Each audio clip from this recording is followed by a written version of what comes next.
బైబిల్లో ప్రస్తావించబడిన అతి చిన్న రాజు యూదా రాజైన యోవాషు.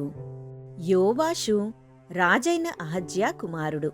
అతని తండ్రి చంపబడిన తరువాత అతని నాయనమ్మ రాణి అతల్య రాజవారసులందరినీ చంపి సింహాసనాన్ని ఆక్రమించుకోవడానికి ప్రయత్నించింది. అయితే యోవాషు పసివాడిగా ఉన్నప్పుడు అతని అత్త యెహోషెబ అతన్ని రక్షించి 6 సంవత్సరాలు ఆలయంలో దాచిపెట్టింది. 7 సంవత్సరాల వయసులో యాజకుడైన యెహోయాదా రాణి అతల్యాపై తిరుగుబాటు చేసి యోవాషును రాజుగా నియమించాడు. అతను యెరూషలేములో 40 సంవత్సరాలు పరిపాలించాడు. యెహోయాదా బ్రతికి ఉన్నప్పుడు యోవాషు దేవుణ్ణి నమ్మకంగా అనుసరించాడు మరియు ఆలయాన్ని మరమ్మత్తు చేయడంలో సహాయం చేశాడు. యెహోయాదా మరణం తరువాత యోవాషు దేవుని నుండి దూరమయ్యాడు.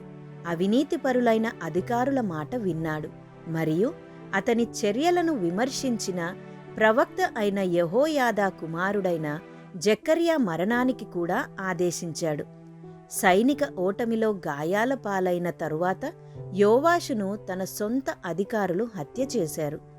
బలమైన మార్గదర్శకత్వం ఒక యువ పాలకుడిని ఎలా నడిపిస్తుందో మరియు అది లేకపోవడం పతనానికి ఎలా దారి తీస్తుందో యోవాషు జీవితం ఒక అద్భుతమైన ఉదాహరణ.